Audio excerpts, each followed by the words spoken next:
Assalamualaikum warahmatullahi wabarakatuh, Sobat Bela Negara. Saya Benny Andria, saya mahasiswa program Magister Manajemen Fakultas Ekonomi dan Bisnis Universitas Pembangunan Nasional Veteran Jakarta. Saat ini saya berprofesi sebagai akuntan publik yang berpraktek di salah satu kantor akuntan publik Big Five di Jakarta. Nanti kita akan bincang-bincang terkait dengan teori keadilan berbisnis. Kita bandingkan praktek di Indonesia dengan praktek yang ada di negara lain. Oke, Assalamualaikum warahmatullahi wabarakatuh. Halo semuanya, salam bela negara. Perkenalkan, nama saya Rizky Damianti, panggilan saya Dama. Saya adalah salah satu mahasiswa di Universitas Pembangunan Nasional Veteran Jakarta di program studi Magister Manajemen tahun angkatan 2021. Saat ini saya bekerja di salah satu perusahaan BUMN. Posisi saya itu sebagai staf admin digital marketing. Untuk materi perkuliahan di etika bisnis ini, kelompok kami akan membahas mengenai keterbukaan praktek akuntan publik yang ada di Indonesia dan akan dibandingkan di negara lain. Assalamualaikum warahmatullahi wabarakatuh. Salam bela negara. Sobat bela negara, perkenalkan saya Andri Muharizal. Saat ini saya bertugas di sebuah perusahaan sekuritas di industri investasi pasar modal Indonesia. Saat ini juga saya sedang menyelesaikan studi di Fakultas Ekonomi dan Bisnis, program studi Magister Manajemen UPN Veteran Jakarta. Video ini dibuat sebagai pesan penting dari kami, mahasiswa Magister Manajemen, tentang arti pentingnya etika bisnis dan komunikasi. Semoga video ini dapat membawa manfaat bagi Indonesia yang lebih baik di masa depan. Wassalamualaikum warahmatullahi wabarakatuh. Salam bela negara. Salam bela negara. Saya memperkenalkan diri, nama saya Mika Yanti, bisa dipanggil Mika. Saya kuliah sebagai aktivitas saya sekarang sebagai mahasiswa di kampus UPN Veteran Jakarta. Posisi kampus saya di Pondok Labu, Jakarta Selatan. Sekarang saya berkuliah di Fakultas Ekonomi dan Bisnis, program studi Magister Manajemen, semester 1. Untuk tugas mata kuliah etika bisnis saat ini. Salam bela negara.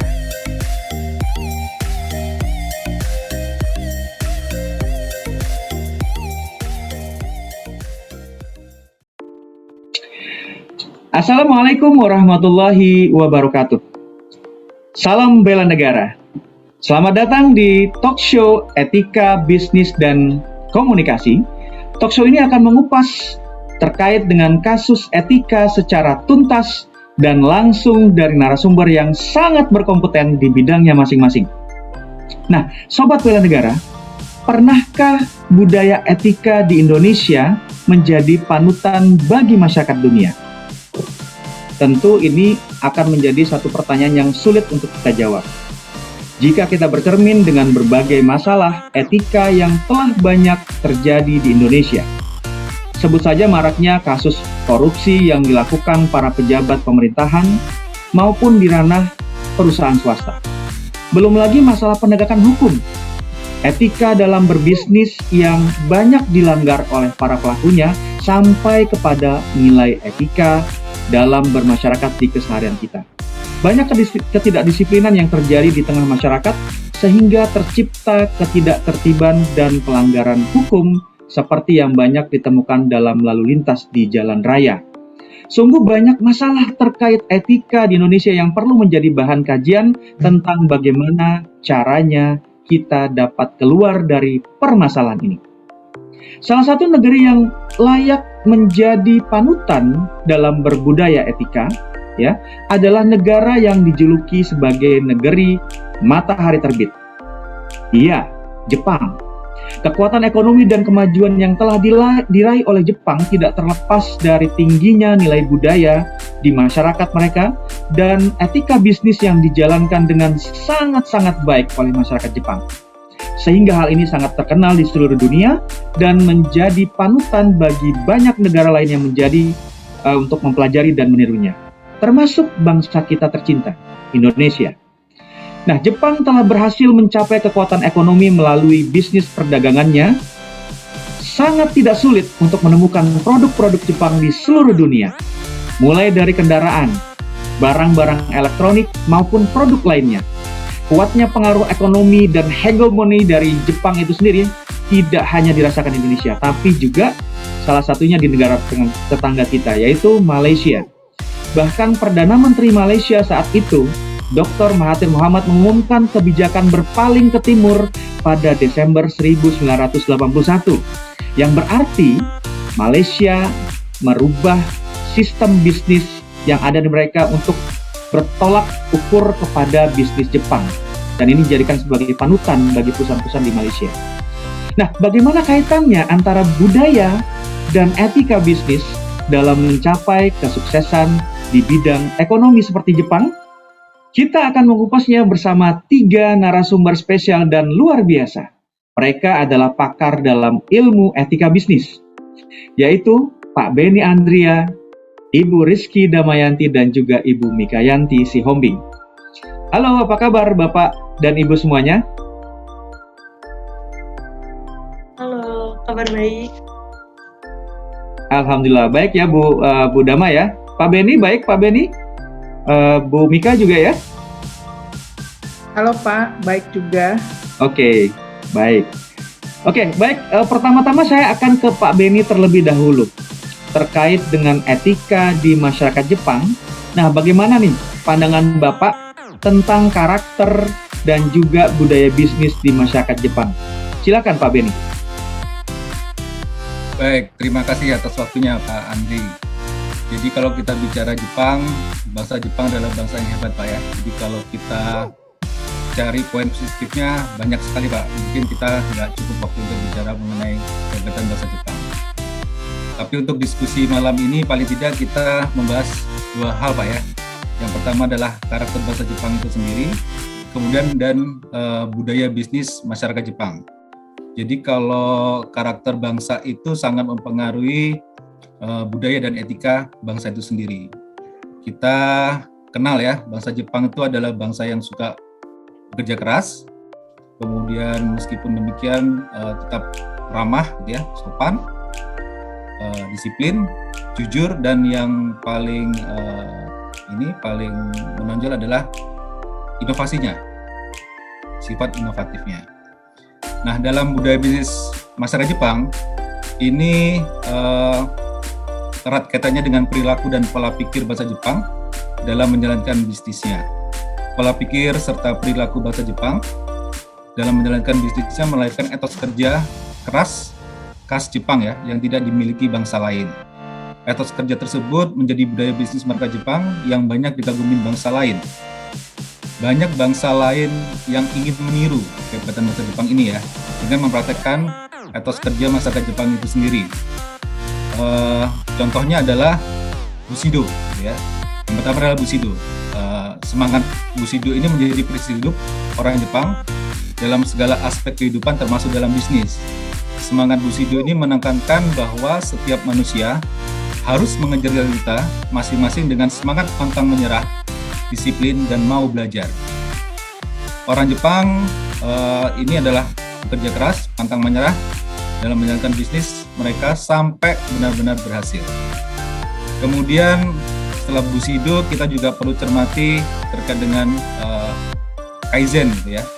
Jadi Kaizen ini berasal dari 2 kata, Kai, ya, mempunyai arti berkesinambungan atau terus-menerus. Kemudian Zen mempunyai arti perbaikan. Sehingga di sini kita bisa terjemahkan bahwa Kaizen ini adalah perbaikan yang berkesinambungan. Kemudian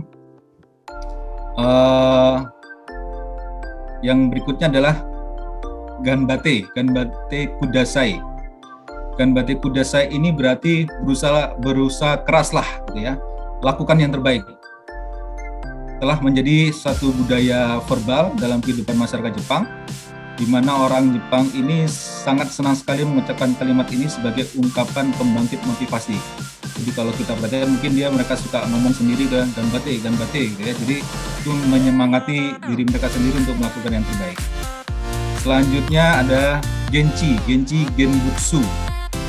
Genchi Genbutsu ini secara harfiah berarti go and see the problem. Genchi Genbutsu ini bukan berarti sebatas teori, melainkan lebih menekankan kepada praktek di mana seorang dihadapkan berani mendatangi dan melihat masalah yang timbul. Masalah bukan untuk dihindari, untuk dilihat dan untuk diatasi. Prinsip ini ditetapkan oleh perusahaan Toyota contohnya ya dalam menjalankan roda bisnisnya. Salah satunya dengan cara pergi dan melihat sendiri ke lapangan untuk melihat masalah apa saja yang timbul dan bagaimana cara mengatasinya. Kemudian yang terakhir adalah Keiretsu. Keiretsu ini berarti perkongsian gitu ya. Nah, strategi ini awal mulanya ditetapkan dalam bisnis otomotif mobil di seluruh dunia. Caranya, perusahaan-perusahaan besar otomotif di Jepang memiliki share di perusahaan-perusahaan lain yang merupakan grup atau kelompok perusahaan mereka. Nah, sebagai contoh, Toyota lagi ya. Di Toyota Group ini terdapat Toyota Motor Company, Toyota Tsusho Indonesia, dan lainnya. Nah, perusahaan besar tersebut kemudian bekerjasama dengan banyak perusahaan lokal di seluruh dunia untuk memproduksi komponen, rakitan, dan lain-lain. Keiretsu ini menjadi budaya bisnis Jepang yang sangat menguntungkan karena adanya kerjasama antara perusahaan-perusahaan besar dengan perusahaan-perusahaan kecil yang akan menjamin kestabilan perusahaan tersebut. Begitu, Pak Andri. Wah, luar biasa Pak Benny ya. Ternyata banyak nilai-nilai etika bisnis yang kita bisa ambil ya. Dan ini semoga bisa membantu juga kita dalam penerapan etika dalam berbisnis di Indonesia ya.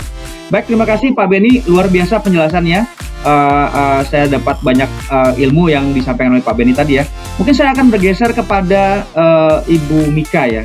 Nah, terkait dengan etika bisnis khususnya di masyarakat Jepang, bagaimana pandangan Ibu Mika terkait hal tersebut? Silakan Ibu Mika. Jepang sebagai sebuah negara yang bangsanya berkarakter kuat serta berpola pikir dinamis, di mana etika bisnisnya di negara Jepang itu memiliki etika bisnis yang unik, yang mereka jalankan itu sebaik-baik mungkin, sehingga etika bisnis yang Jepang miliki itu sangat khas yang banyak dikagumi oleh bangsa-bangsa lain di dunia. Etika bisnis yang saya mau bahas di sini salah satunya itu etika pada saat berkenalan. Etika saat berkenalan itu biasanya di Jepang itu dalam pertemuan bisnis itu sangat banget diperhatikan. Praktik etika bisnis itu bersumber dari ajaran-ajaran Shinto dan Buddha. Dari kebudayaan Jepang yang kita lihat dari zaman-zaman dahulu. Etika bisnis pada saat berkenalan di dunia bisnis Jepang itu ada 4 pembahasan yang kita bisa lihat, di mana yang pertama itu ada ojigi, yang kedua itu emeishi, yang ketiga penampilan dan busana, yang keempat pertemuan bisnis. Dalam berkenalan atau memberi salam orang Jepang, biasanya mereka membuka badan untuk menghormati lawan bicaranya, yang tadi kita sebut ojigi. Saat berkenalan dalam pertemuan bisnis, orang Jepang biasanya melakukan sebagai tanda menghormati rekan bisnisnya. Nah, yang kedua, yang tadi saya sebutkan, meishi, di mana mereka itu saling menukar kartu nama. Kebiasaan yang penting dalam dunia bisnis Jepang, mereka saling menukar kartu nama yang diawali dengan pembicaraan bisnis, selalu dilakukan dengan menukar kartu nama. Ada suatu peraturan yang tidak tertulis di dalam bisnis. Jika bisnis belum bisa dimulai sampai ada pertukaran kartu nama. Selain itu, dengan menyerahkan kartu nama, mereka membuktikan kesungguhan dalam menjalankan bisnis. Pertukaran kartu nama dilakukan setelah OJG. Yang OJG tadi itu membukukan badan. Yang perkenalan yang ketiga dengan penampilan dan busana. Orang Jepang ini kalau kita lihat biasanya mereka tuh sangat dalam berbusana itu sangat konservatif dalam berpakaian. Orang yang berpenampilannya, mereka tuh biasanya berpenampilan itu pantas dan sesuai dengan status dan posisinya. Sangat mereka hargai, di mana orang Jepang itu sangat menghargai dalam mereka berpakaian. Dalam berbagai bisnis, penampilan dan busana sangat diutamakan. Pada saat berbisnis, orang Jepang menggunakan pakaian bisnis. Bagi laki-laki, akan biasanya memakai jas bisnis, warna hitam yang konservatif. Begitu pula dengan perempuan. Perempuan dilarang menggunakan celana panjang dalam berbisnis karena dianggap tidak sopan. Begitu penampilan dan busana orang Jepang dalam berbisnis. Nah, kita masuk lagi perkenalan yang keempat dengan pertemuan bisnis.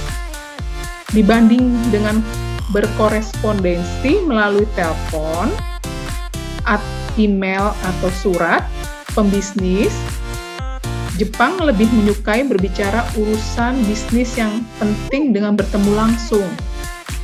Bagi orang Jepang, pertemuan bisnis merupakan acara yang sangat penting.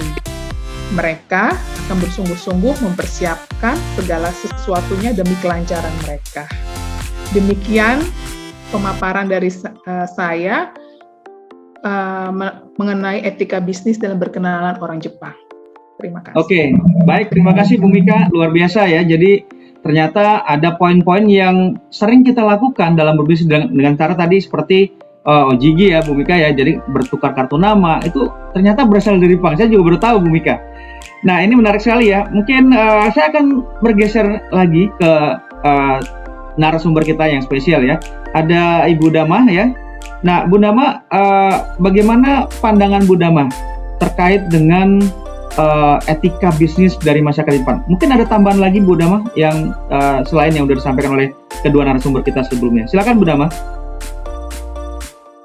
Ya, terima kasih untuk Bapak Andri. Mungkin saya mau langsung aja nih, mau nambahin dari Ibu Mika. Tadi udah seru banget dari Ibu Mika itu mengenai etika pada saat berkenalan.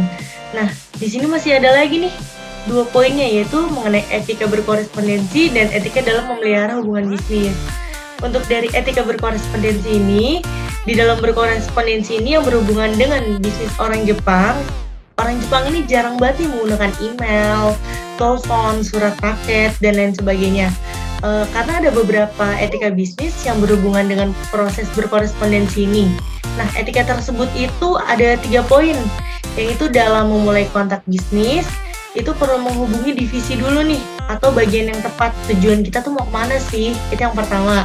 Yang kedua, itu tidak meminta jawaban secepatnya terhadap tawaran bisnis. Mungkin ini yang beda banget ya sama budaya kita di Indonesia, yang maunya itu cepet seperti itu. Kemudian poin yang ketiga, yaitu harus merespon secepatnya terhadap tawaran bisnis. Jadi maksud poin yang ketiga ini, jadi ini sangat fast respon seperti itu. Jadi nggak di slow rest atau di nanti-nanti. Nah, untuk poin yang etika yang ketiga ini ada etika dalam memelihara hubungan bisnis. Etika dalam memelihara hubungan bisnis itu maksudnya adalah dengan memelihara hubungan bisnis itu ada 3 hal, ada 3 poin yang penting yang bisa kita lakukan di dalam dunia bisnis orang Jepang. Yang pertama itu menilai hubungan antar pribadi. Nah, menilai hubungan antar pribadi ini sangat penting karena apa?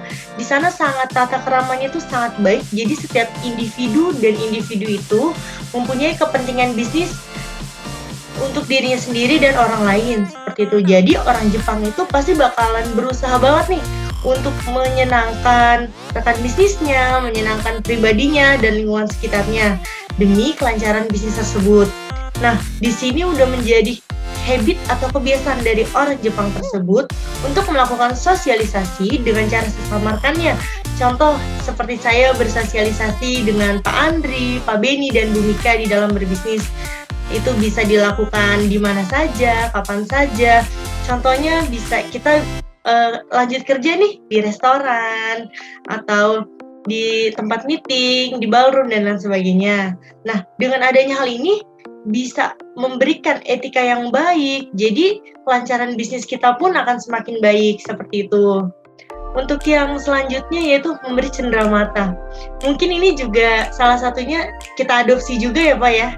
Orang Indonesia kayaknya juga mengadopsi hal ini. Kenapa memberi cenderamata? Iya, mungkin Bapak dan Ibu juga sering merasakan dan mendapat cenderamata ini yang mungkin juga berkesan di hati. Nah, tetapi di Jepang ini ternyata adalah suatu etika Pak, Ibu. Nah, memberi cenderamata ini merupakan salah satu etika di dalam berbisnis orang Jepang. Kenapa? Karena dengan cara kita memberi bingkisan, memberi hadiah antar pembisnis, individu dan kelompok ini menjadi salah satu ritual yang penting. Kenapa? Karena ini memiliki makna yang sangat dalam untuk orang Jepang khususnya, yaitu memiliki value atau nilai lebih jika bingkisan tersebut menggunakan kertas pembungkus yang bagus. Jadi diberikan packagingnya itu yang eye-catching, yang matching gitu, sesuai dengan event tersebut, kayak gitu. Terus bisa dibandingkan bungkusan dan pembungkusnya itu dinilai lebih penting gitu. Jadi nggak hanya dari intinya atau isinya aja, jadi luar dalamnya pun itu harus sesuai gitu. Jadi nggak asal-asalan kita nih kasih cenderamata, biar apa? Biar lebih terkesan. Karena kalau Pak Andri, Pak Beni, sama Bu Mika nih, saya kasih cenderamata, dalamnya bagus, tapi kalau luarnya cuma dikasih kantong resek kayaknya kurang ini ya di hati ya, kurang berkesan ya. Iya. Nah, untuk poin yang terakhir di sini ada ketepatan waktu. Mungkin hampir di seluruh dunia ini udah terkenal ya kalau Jepang itu manusianya itu on time. Sedikit berbeda dengan Indonesia. Waktu Indonesia bagian ngaret bahasa kita. Nah, di sini tuh kenapa yang namanya ketepatan waktu itu sangat penting untuk orang Jepang? Karena ini salah satu etika yang sangat penting di dalam budaya bisnis yang Jepang lakukan dan Jepang adopsi. Kenapa? Karena di dalam dunia bisnis ini dapat mengatur waktu itu adalah hal yang sangat penting. Karena tepat waktu, kemudian bisnis itu kemudian bisa dapat dipercaya, bisnis juga kemudian bisa dapat diandalkan. Begitu sebaliknya, jika seseorang itu sering melanggar janji atau tidak tepat waktu, maka di Jepang ini mengadopsinya itu seperti orang yang banyak masalah gitu di dalam bisnisnya. Jadi seperti tidak dipercaya lagi, bahkan bisa kehilangan rekan pekerjanya gitu. Nah, ini juga mungkin salah satu yang bisa diadopsi ya, ketepatan waktu. Mungkin kita harus banyak mengadopsi ya ini Ibu Bapak ya semua. Kayaknya ini penting banget mengenai ketepatan waktu. Kemudian saya juga mungkin bisa lanjut membandingkan lagi nih Pak dengan silakan Bu Dama. Ya, dengan tetangga kita nih di Singapura ya. Mereka yang notabene selalu dibilang, oh ini Singapura tuh negaranya kecil loh. Tapi, ini ada tapi yang sangat besar yang menurut saya sangat mirip sekali dengan Jepang. Nah, yang mirip sekali dengan Jepang itu mengenai apa? Mengenai etika dalam hubungan bisnis, menilai tinggi hubungan antar pribadi. Kenapa bisa seperti itu? Karena dari Singapura sendiri itu juga ada beberapa yang mengadopsi dari Indonesia. Contohnya seperti ramah tamah, saling menghormati, saling menghargai, on time, kemudian juga tidak ada, mungkin kalau di Indonesia bahasanya itu banyak banget orang dalam dan sikut-sikutan dalam berbisnis, tapi kalau di sana yang namanya prosedural, kemudian progres dalam kerja, etos kerja itu sangat tinggi di Singapura, walaupun dia yang notabene disebutnya itu negara kecil loh. Nah kayak gitu. Kemudian ada salah satu nih yang unik, mungkin di Jepang itu juga notabene masyarakatnya itu suka berjalan kaki. Di Singapura pun sama seperti itu. Dan di Singapura itu memang mayoritas itu mereka itu berjalan kaki. Jadi beda banget juga dua negara ini sama Indonesia yang kita notabene hobi naik motor. Ya kan? Kita tuh mayoritas banyak juga yang naik motor seperti itu. Jadi kalau di sana itu senang berjalan kaki, gemar berjalan kaki, kemudian juga kemacetan itu sangat berkurang ya. Itu mungkin juga menurut saya salah satu hal yang bisa menghambat di dalam etika berbisnis ya Pak. Karena kalau sudah macet, estimasi waktu kita harus berkurang, kemudian juga energi kita terkuras, itu otomatis saat kita sudah sampai tujuan, saat kita sudah sampai di kantor nih, kita yang tadinya chargernya full 100%, tiba-tiba berkurang. Nah itu menurut saya itu salah satu yang sangat berpengaruh sih Pak di dalam beretika bisnis ini, terutama di kota Jakarta ya. Benar Ibu Bapak, kita nggak bisa estimasin waktu itu dalam waktu 5 menit lagi saya akan sampai. Itu sangat sulit. Nah, semoga dari nilai-nilai karakter ini, etika yang ada di masyarakat Jepang, kemudian juga Singapura ini bisa menjadi poin yang penting nih, pembelajaran buat kita terapkan di masyarakat kita. Menarik sekali ini ya paparan dari ketiga narasumber kita, terutama tadi dari Ibu Dama terakhir ya, saya ada dapat poin tadi bahwa masyarakat di negara tetangga kita, contohnya di Singapura yang paling dekat ya, ternyata sangat menjadi satu budaya dan itu satu part of dari etika ya bermasyarakat dengan berjalan kaki. Nah ini mungkin yang sedang akan dikembangkan di masyarakat kita. Saya coba dekatkan dengan realita kita saat ini ya. Contoh di Jakarta saat ini mungkin Bapak Ibu teman-teman semuanya juga sudah melihat bagaimana pelebaran jalan, trotoar segala macam itu mungkin salah satu upaya pemerintah kita untuk membangun budaya ya dalam hal contoh tadi budaya berjalan kaki. Nah ini mudah-mudahan dapat menjadi satu hal yang membawa manfaat ya buat bangsa dan negara kita. Nah semoga nilai-nilai karakter dan etika dari masyarakat di Jepang, di Singapura tadi juga bisa menjadi poin pembelajaran buat kita dan bisa diterapkan untuk masyarakat kita tentunya. Sehingga harapannya Indonesia dapat menjadi lebih baik lagi dalam pengembangan nilai ekonomi, budaya, politik, dan juga penegakan hukum. Nah, terkait dengan teori keadilan dalam etika bisnis, ya khususnya dalam praktek akuntan publik, ada hal yang menarik nih yang akan bisa kita simak ya bersama tentang bagaimana perbandingan dari praktek akuntan publik di Indonesia dengan salah satu negara di Timur Tengah, yaitu negara Oman.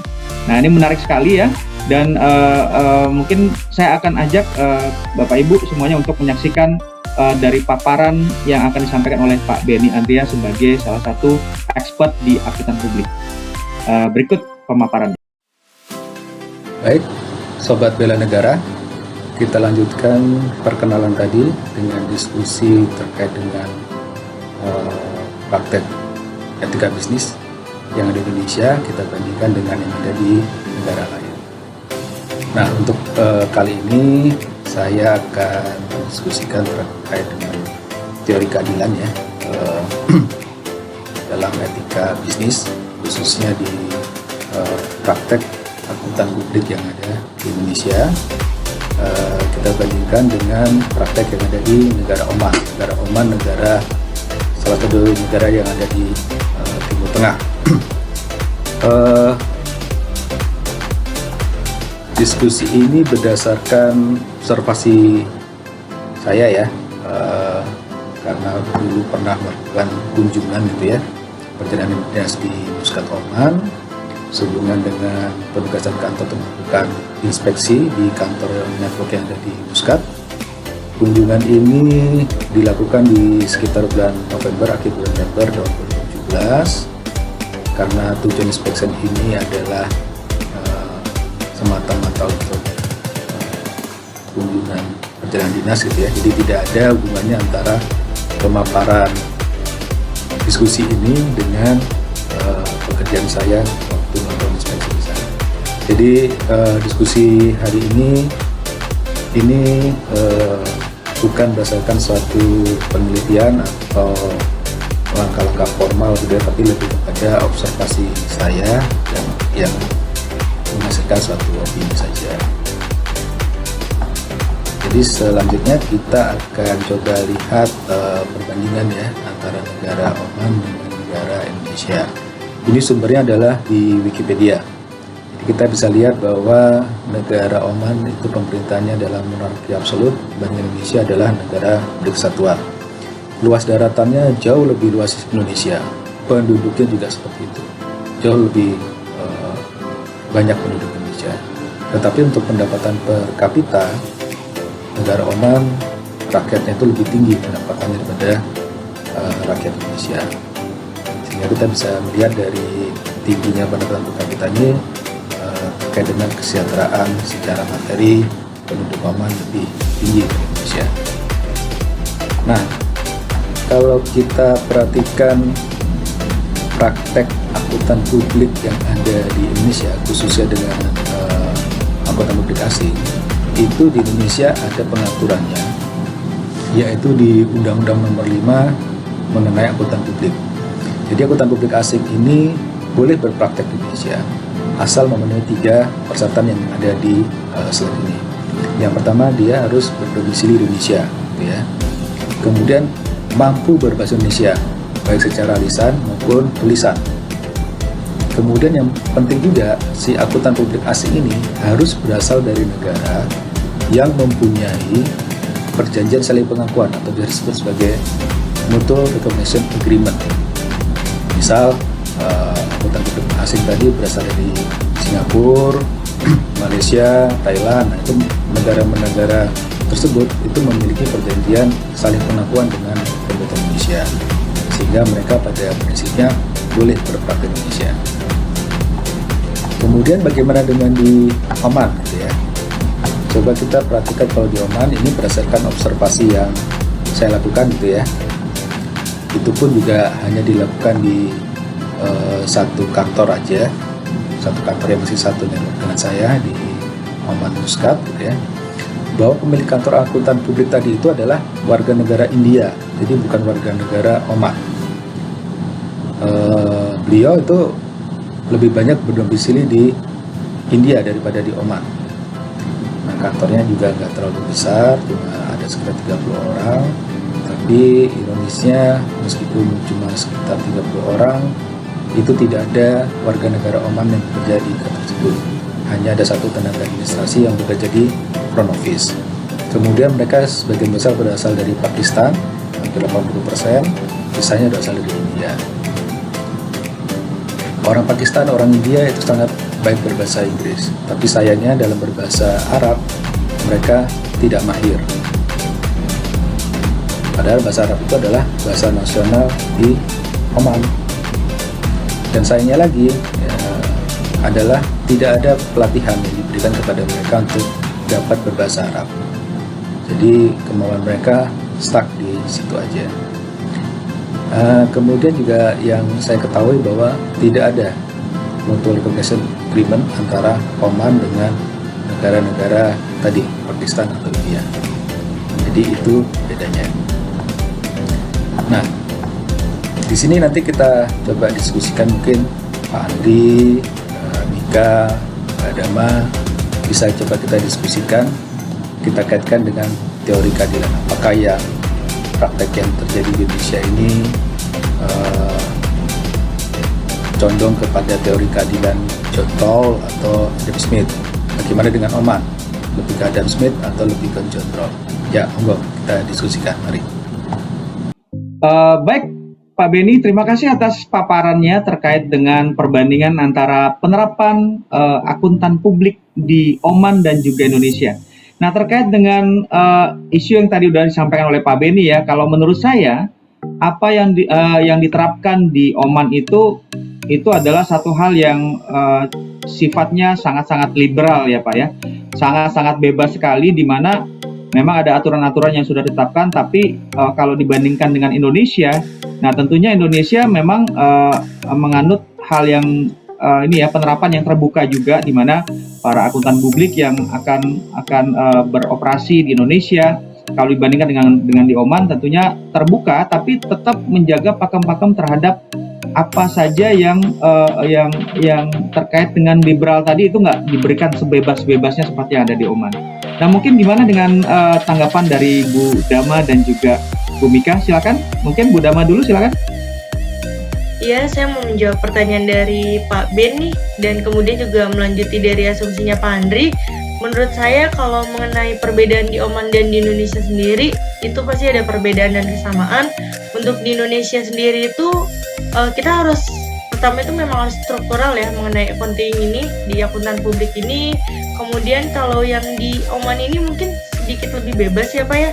Beda karena kalau dari Indonesia sendiri ini kan kita masih apapun itu terstruktur sesuai dengan persyaratan yang ada, dan masih banyak lainnya ini yang memang harus kita lewati, nggak sesuai sama yang di Oman yang mereka itu mungkin lebih bebas seperti itu sih Pak. Nah kalau untuk konsepnya sendiri tuh saya setuju dengan hal ini. Mungkin bisa ditambahkan oleh Ibu Mika. Ya, silakan Ibu Mika.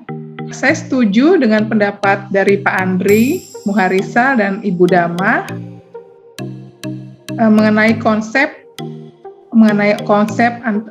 antara Oman dengan Indonesia. Waktu saya kembalikan lagi pada Pak Andri. Oke, baik. Terima kasih Bu Mika ya. Kalau tadi kita berdiskusi terkait dengan penerapan akuntan publik di Indonesia dan Oman, nah tentunya saya rasa yang akan bisa lebih tepat menjelaskan kepada kita adalah Pak Beni Andria. Silakan Pak Beni, mungkin bisa dijelaskan sebagai closing statement juga dari Bapak. Silakan Pak. Baik, jadi terkait dengan praktek akuntan publik di Indonesia kita bandingkan dengan di Oman, opini Pak Andri, Bu Dama maupun Bu Mika saya pikir sudah tepat Pak ya. Jadi memang kalau praktek di Oman itu menurut opini saya berdasarkan observasi di sana itu memang kecenderungannya adalah pasarnya sangat terbuka. Sedangkan di Indonesia ini terbuka tapi dibatasi oleh suatu peraturan. Nah, ada dua hal ya yang kita garis bawahi di peraturan yang ada di Indonesia. Itu mempunyai dua sifat. Yang pertama adalah memproteksi gitu ya. Memproteksi pasar ini bagi warga negara Indonesia, tetapi juga membuka diri kepada akuntan publik asing yang akan berpraktek di Indonesia asal memenuhi ketentuan peraturan yang ada. Nah, ini yang dibalut dalam satu peraturan yang disebut sebagai mutual agreement gitu ya, antara negara-negara yang bersepakat untuk saling membuka diri.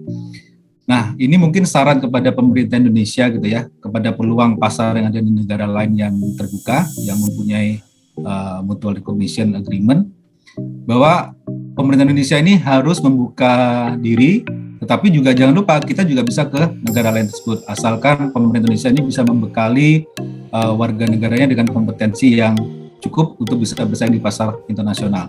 Saya kasih contoh ya, misal di pasar Vietnam gitu ya, itu sangat terbuka bagi akuntan publik Indonesia untuk dapat berpraktek sebagai akuntan publik juga di Vietnam, tapi asalkan mempunyai kompetensi yang memadai, misal harus bisa berbahasa Vietnam di sana gitu ya.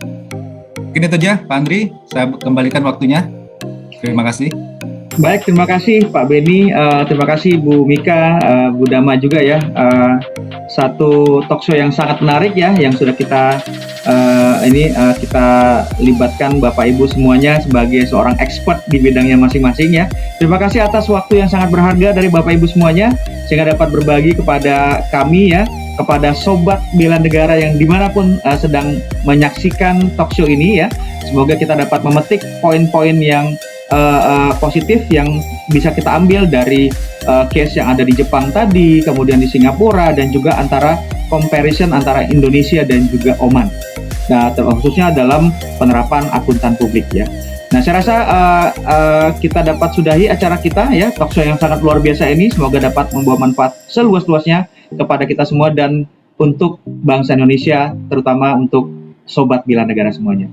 Terima kasih. Saya tutup talkshow kita dengan ucapan wabillahi taufiq wal hidayah. Wassalamualaikum warahmatullahi wabarakatuh. Sampai jumpa di acara talkshow selanjutnya bersama para pembicara yang luar biasa yang akan membagikan pengalaman mereka dengan kita semuanya. Saya tutup dengan ucapan salam bela negara. Salam bela negara. Oke, terima kasih Bapak Ibu semuanya.